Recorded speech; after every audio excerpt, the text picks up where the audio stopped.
कुर्यात सदा मंगलम।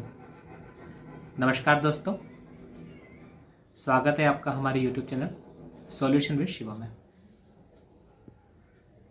दोस्तों, आजकल वर्तमान समय में हमारे पास में एक बहुत ही महत्वपूर्ण विषय को लेके बार बार लोगों के प्रश्न आ रहे हैं और हम भी उस चीज़ के लिए चाह रहे हैं कि लोगों में एक उचित संदेश जाए, इसलिए हमें वीडियो बना रहे हैं। आज के समय में लोगों के बीच में एक मंगल ग्रह को लेके बहुत ही अलग असमंजसता फैली हुई है। बहुत सारे लोग हमको फ़ोन करते हैं, उनके मन में यही प्रश्न होता है अगर वो पत्रिका मिलान करवा रहे हैं कि हमारा लड़का या लड़की जो भी उनके जिनके लिए उन्होंने प्रस्ताव भेजा है या संबंध करना चाहते हैं, उनमें से कोई मंगल दोष से मतलब तो नहीं है, पत्रिका में मांगलिक तो नहीं है। या बहुत सारे लोग ऐसे भी फ़ोन करते हैं कि हो सकता है उनको पहले से पता हो कि उनकी लड़की या लड़के की पत्रिका में मंगल हो और वो चाहते हैं कि वो मतलब कैसा ऐसी कोई पत्रिका बना दीजिए समय को आगे पीछे करके कि वो मंगल दोष उनकी पत्रिका से हट जाए। तो दोस्तों, सबसे पहले तो हमें जानना आवश्यक है कि मंगल दोष नहीं है, मंगल एक योग है। नवग्रहों में मंगल का अपना एक महत्वपूर्ण स्थान है और वो ग्रह के कारण ही मंगल योग बना, उसको दोष का नाम न दें। और शास्त्र विरुद्ध कार्य कभी भी आचरण नहीं करना चाहिए। जो हमारे शास्त्रों में अगर कोई व्यवस्था दी गई है तो वो हमारे ही भले के लिए दी गई है। तो सबसे पहले आप अपने मन से यह मंगल के प्रति का भय निकाल दीजिए कि मंगल दोष होना मतलब कि कोई बहुत बड़ी गंभीर समस्या नहीं है। वो अपने आप में एक महत्वपूर्ण और उत्तम कारक योग है। बहुत सारे अगर मंगल आपकी पत्रिका में अगर मंगल दोष है या कुछ दोष इसको बोलते हैं, अगर वो है तो व्यक्ति अपने जीवन में काफ़ी उन्नति भी करता है, उसको बहुत सारे अवसर भी मिलते हैं, उसके बहुत सारे फायदे भी हैं। कुछ सावधानियां अपने को रखना पड़ेगी। इस कारणवश लोगों के मन में एक अलग ही भय उसके लिए व्याप्त है कि अगर व्यक्ति की पत्रिका अगर मांगलिक है तो उसका मतलब शादी में उसको दिक्कत आएगी या बहुत उसको प्रॉब्लम आएगी, जीवन में प्रॉब्लम फेस करना पड़ेगा। ऐसा नहीं है। तो इसी चीज़ के समाधान के लिए हमने यह वीडियो बनाने का प्रयास किया है। तो हम जानते हैं कि मंगल होता क्या है। तो सबसे पहले क्या है कि धरणी गर्भ संभूतम विद्युत तेज समप्रभम कुमारम षष्ठी हस्तम तम मंगलम प्रणमाम्यहम। मंगल जो है हमारी ही पृथ्वी का एक अभिन्न अंग कालांतर में कभी उससे अलग हुआ और वो अलग होकर के ही अंतरिक्ष मंडल में स्थापित हुआ और वो पृथ्वी से ही उत्पन्न होने के कारण उसे मंगल को पृथ्वी का पुत्र भी कहा जाता है। इसीलिए मंगल का पृथ्वी पर रहने वाले हम सभी लोगों से एक महत्वपूर्ण संबंध है। इसीलिए ज्योतिष में भी मंगल को बहुत महत्वपूर्ण स्थान दिया गया है और मंगल हमारे स्वभाव में, हमारी दिनचर्या में एक अति महत्वपूर्ण भूमिका निभाता है। इसीलिए आचार्यों ने ज्योतिष में भी उस बात को ध्यान रखते हुए और मंगल के वैचारिक स्वभाव को ध्यान में रखते हुए कुछ विशेष नियमों को बनाया, जिसे ही कालांतर में मंगल दोष, कुछ दोष ऐसे नाम दिए गए। अब जानते हैं मंगल दोष होता क्या है। तो हम समझते हैं कि मंगल दोष कैसे होते हैं। तो मंगल वैसे 3 प्रकार से मंगल का दोष मतलब होता है और मंगल दोष के परिहार भी हम जानेंगे।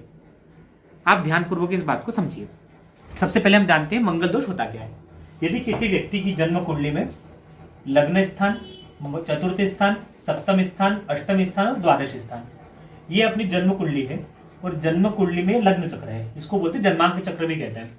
यदि इस जन्मांक चक्र में किसी भी व्यक्ति की लड़का या लड़की, कोई भी व्यक्ति, उनकी अगर जन्म कुंडली में लग्न में, चतुर्थ में, सप्तम, अष्टम या द्वादश, इन 5 भावों में से किसी भी भाव में अगर मंगल बैठा हो तो पत्रिका मांगलिक होती है।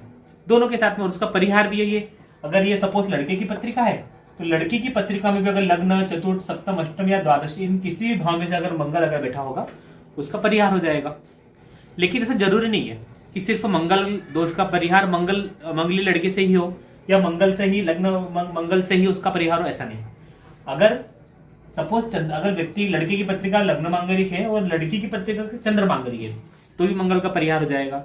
चंद्र मंगल कैसे होता है कि जन्मांक चक्र में चंद्रमा जिस राशि में बैठा होगा उस राशि को हम केंद्र मान के और एक चंद्र कुंडली बनाएंगे और उस चंद्र कुंडली में चंद्रमा से मंगल जिस स्थान में बैठेगा वो चंद्र मांगलिक हो जाएगा। अब जानते हैं चंद्रमा ही क्यों? क्योंकि चंद्रमा जो है ज्योतिष में हमारे मन का प्रतिनिधित्व करता है और मन के हारे हारे मन के जीते जीत। मन एक अपने शरीर में उभयेंद्रिय का दर्जा उसको मिला है, वो कर्मेंद्रिया भी है और ज्ञानेंद्रिय भी है। और मना नाम जायते ईश्वर, मन में ईश्वर का वास होता है। इसलिए चंद्रमा की ज्योतिष में अत्यधिक महत्वपूर्ण भूमिका है और वो हमारे दैनिक दिनचर्या में भी चंद्रमा हमारे ऊपर प्रत्यक्ष और अप्रत्यक्ष रूप से काफी चीजों को प्रभाव डालता है। इसलिए मंगल को भी इसमें लिया गया है। तो चंद्र कुंडली में मंगल, यदि चंद्र कुंडली में लग्न में, चतुर्थ में, सप्तम, अष्टम या द्वादश, इन पांचों भावों में से किसी स्थान में अगर मंगल बैठेगा तो वो चंद्रमांगली कहलाएगा। तो यदि लड़के की पत्रिका लग्न मंगल है, लड़की की पत्रिका में अगर चंद्रमा से मंगल है, तो भी उनका आपस में समाधान हो जाएगा। अब तीसरा आता है शनि से मंगल। शनि से मंगल क्या होता है कि यदि जन्मांक चक्र में, लग्न पत्रिका में यदि लड़का या लड़की, यदि लड़के की पत्रिका मान लीजिए उसमें अगर लग्न मंगल है, और लड़की की पत्रिका में अगर शनि यदि लग्न में, चतुर्थ, सप्तम, अष्टम या द्वादश, इन 5 भावों में से किसी भी भाव में अगर शनि बैठा हुआ है तो उसका परिहार आ जाएगा। तो इस प्रकार से या तो लग्न पत्रिका में मंगल हो, या चंद्र पत्रिका में मंगल हो, या शनि पत्रिका, लग्न से शनि यदि अगर इन भावों में स्थापित हो तो मंगल दोष का परिहार हो सकता है। तो मंगल दोष का परिहार सिर्फ मंगली लड़के से नहीं होता। ऐसा लोगों के मन में थोड़ा सा भय है कि अगर हमारी लड़के या लड़की की पत्रिका मांगलिक है तो उसको मतलब जल्दी से लड़का नहीं मिलेगा, या उसकी शादी नहीं होगी, या शादी होगी तो उसको प्रॉब्लम होगी। ऐसा नहीं है। अगर आप सावधानी रखेंगे और अगर शास्त्र की मर्यादा के अनुसार और उसको देख करके यदि अगर आप लग्न पत्रिका अगर या उसमें संबंध गुण अगर मिलाएंगे तो उससे अगर करने के बाद में उस समस्या आपको आगे जाके दिक्कत नहीं होगी। अब ये 3 तो महत्वपूर्ण कारण हो गए। इसके अलावा हमारे आचार्यों ने हमारे ज्योतिषीय ग्रंथों में इस और भी महत्वपूर्ण जानकारियों को दिया है। किसी आचार्य के अनुसार न मंगली चंद्र भृगु द्वितीय, यदि लग्न पत्रिका में चंद्रमा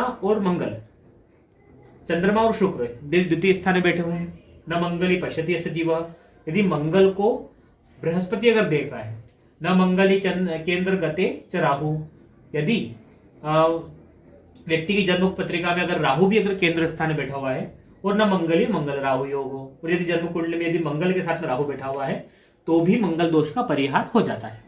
ऐसा हमारे आचार्यों ने कहा है। तो दोस्तों, आप इस बात को समझिए कि मंगल दोष नहीं है, मंगल एक योग है। और मंगल यदि आपके बच्चों की पत्रिका में या आपकी खुद की पत्रिका में अगर मंगल है तो उससे डरने भय की आवश्यकता नहीं है, उसको समझने की आवश्यकता है। अगर आप उसको समझेंगे, शास्त्रोचित यदि कार्य करेंगे तो आपके जीवन की वो समस्या भी दूर हो जाएगी और आपको उससे आने वाले जीवन में बहुत सारे महत्वपूर्ण फायदे भी होंगे। तो अभी अपन ने चर्चा करी कि मंगल दोष क्या होता है और उससे आप समझिए कि वो दोष नहीं एक योग है। अब आने वाले वीडियो में हम मंगल दोष के बारे में और अच्छे तरीके से जानकारी लेंगे कि उससे हमको क्या क्या फायदे हो सकते हैं, क्या क्या सावधानी रखना है, ये हम आगे के वीडियो में चर्चा करेंगे। ठीक है दोस्तों, तो अगर आपके मन में किसी प्रकार से ज्योतिष के साथ लिए, वास्तु के लिए या वैदिक से ज्ञान से संबंधित यदि कुछ भी मन में प्रश्न हो, जिज्ञासा हो, तो आप अपने कमेंट के माध्यम से हमसे पूछ सकते हैं, या यदि अगर आप चाहें तो हमसे संपर्क कर सकते हैं। आपको हमारे से संपर्क करने की जानकारी हमारे इस वीडियो की डिस्क्रिप्शन बॉक्स में मिल जाएगी। आप वहां जाकर के हमारी संस्थान के ऑफिशियल व्हाट्सएप नंबर पे आप मैसेज कर सकते हैं या ईमेल कर सकते हैं। तो यथा समय अनुसार जब भी हमें समय उपलब्ध होगा हम उन प्रश्नों को पढ़ के और आपकी समस्या का समाधान करने की पूर्णतः कोशिश करेंगे। हमारा चैनल बनाने का मुख्य उद्देश्य ही यह है कि ज्योतिषीय ज्ञान और वास्तु के लिए वैदिक ज्ञान जो भी है और जो लोगों के मन में भ्रांतियाँ फैली हुई है, अगर उनको कुछ समाधान नहीं मिल रहा है तो हम हमारे ज्ञान के अनुसार जो भी संभव यथाशक्ति यथा ज्ञान अनुसार आपकी मदद कर सकते हैं, हम पूर्ण प्रयास करेंगे। तो तब तक के लिए आप सब लोग अपना ध्यान रखिए, कुशल रहिए और शास्त्र अध्ययन करिए। फिर पुनः मिलते हैं। तब तक के लिए शुभ दिवस। ओम शिव शक्तये नमः। और साथ में आप हमारे इस चैनल को सब्सक्राइब करिए, लाइक करिए, फॉलो करिए और जितना अधिक से अधिक हो सके लोगों तक इसको पहुंचाइए ताकि लोगों को भी उचित ज्ञान मिले और जो भी उन सभी के लिए आवश्यक हो ऐसी वो जानकारी को सुन सके। शुभ दिवस। ओम शिव शक्तये नमः।